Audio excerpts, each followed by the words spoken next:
I'm going to observe a time-honored tradition. I'm going to read from Wikipedia instead of paraphrasing because it will take less time.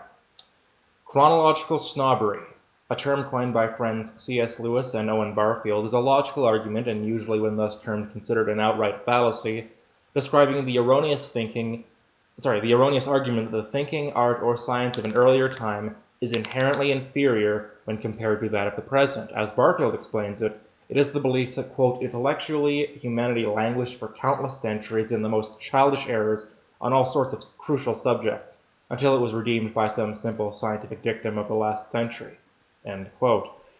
If you want a great quintessential example of chronological snobbery, I refer you to Thunderfoot, right here on YouTube. And he speaks to the level of bombast of a fundamentalist preacher about how for centuries man was enslaved by the tyranny of superstition and religion, but finally the blinding light of science burst through the darkness and shattered the illusions and liberated humanity. But now the Muslims want to bring us back under that sort of oppression, and we must resist it for man to survive, and so forth. And because of his British accent, it takes on a whole new level of credentialed authority.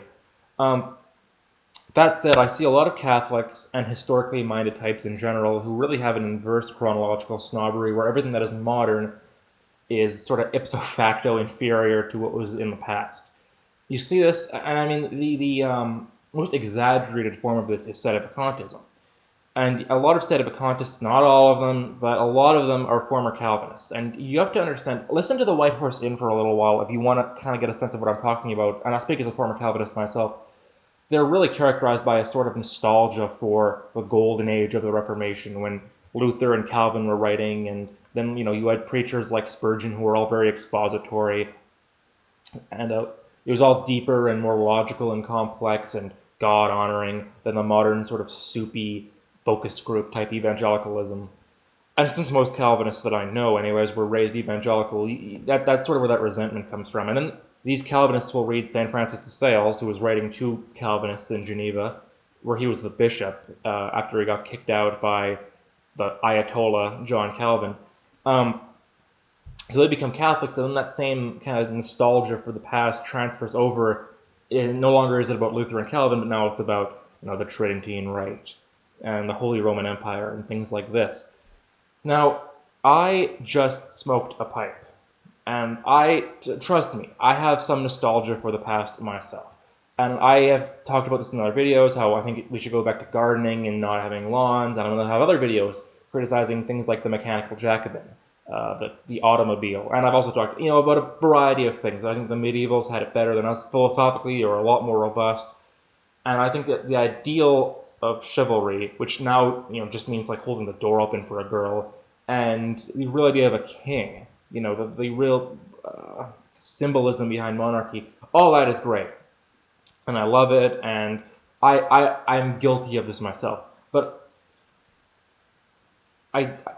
it's really dangerous, because when you start closing yourself off that way, it's not just that you become irrelevant. That's not so much the question. I don't particularly want to be relevant, because that means you become dated very, very quickly. But you stop appreciating what God is doing in history, and you start to not realize anymore the ways that he can be. I mean, if you really take the development of doctrine seriously, it has to still be developing. It didn't develop up to the point of Newman and then stop. That's like Hegel, right? He talks about the synthesis between the thesis and antithesis of history, and now it's either climaxed in Hegel, and Hegel is the sort of epitome of all philosophy, or else Hegel himself is inadequate and he needs to be synthesized with somebody else. Same thing here with Newman. That's going into other territory. But, for example, often I hear criticism of like modern art because it's very postmodern and it doesn't kind of conform to the real ideals of art that have been set in the past. And I totally understand, I totally agree with that to a large extent. I do not think Rembrandt should be painting necessarily slabs of meat or things like this.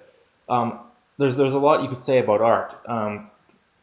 Well, that's not necessarily true either, though, because it's a question of what art's going to be defined by. What will it be centered upon? And I have a lot of criticisms of modern art, but you look at somebody like Andy Warhol, in whose shadow a lot of modern art is, And he was for all of his weird faults, was a devout Byzantine Catholic, went to Mass every day, was heavily inspired, I think, by the fact that he grew up in the church, covered in icons. I'll post a link to it, some pictures of that church. And a lot of his art comes out of a Christian worldview, and it's a criticism of modernity. The Empire State Building film, for example, is challenging our assumptions. I mean, I can spend hours in the local basilica, but how long can you look at the Empire State Building, which is supposedly kind of the pinnacle of modern achievement? That's sort of what Andy Warhol's doing, and his Christian vision is what sort of all this subsequent art is in sort of the shadow of. And that's sort of how I view the modern age. It's a whole lot of things that have sort of gotten away from God, but they're all in the shadow of these Christian giants.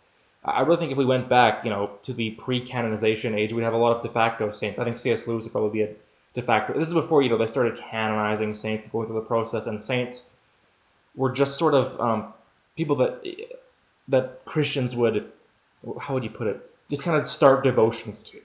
So that's why you have like Saint Barlaam and Josaphat, right? Which is the story of Buddha just Christianized, right? And you had all these different heavily mythologized stories of saints, right? Because it was like sort of the folk lay religion. And you still see versions of that in South America today. But anyways, I think you have C.S. Lewis probably would be canonized, but by de facto. But you have people like Marshall McLuhan, and now you have all this kind of modernity, modern technology, and technological studies, and studies of media. And people criticize media, Catholics criticize media a lot, but all of that is in the shadow of this media theorist, Marshall McLuhan, this devout Catholic guy who thanked the Virgin Mary for all of his work. And you also have all this kind of, this Wiccan stuff, and all these fantasy stories, and that are often very, very polytheistic, and inspire people to become pagans and so on and so forth, but it's all in the shadow of a devout Latin Rite Catholic named J.R.R. Tolkien. And now, again, Alice in Wonderland has come out. And Marilyn Manson is making a movie about Lewis Carroll, the author of the original story. And, we're an age that seems really fascinated by kind of randomness and all this sort of thing, and chaos, and you have sort of this emo goth phenomena going on, this counterculture thing going on, or subculture thing going on. And all of that is in the shadow of Lewis Carroll, who was this biblical scholar, basically. And Alice, of Alice in Wonderland, was the daughter of Little from Little, Scott, and Young, which is sort of the stock Greek lexicon that New Testament scholars use. And while her dad was working on Greek, here in the heart of biblical scholarship, Lewis Carroll, who was also an Anglican minister and logician, was, telling her these stories, and that's where you get Alice in Wonderland from. You could multiply examples like this. There are a whole lot of things in modernity. Also, the new criticism, the new literary criticism. I'm going to post a link probably to a Yale professor talking about this, and it's in her discussion of Wise Blood by Flannery O'Connor. And about 36 minutes in, she starts talking about the history of new criticism and how it's informed by Catholicism. I'll just let that speak for itself. So there's a whole lot of things in modernity which you can see come from Catholic roots, from Christian roots, and it's our job, I think, to reclaim all of that in the way that Catholics already sort of have been reclaiming various things. I'm running out of time here. One last thing. The word gossip.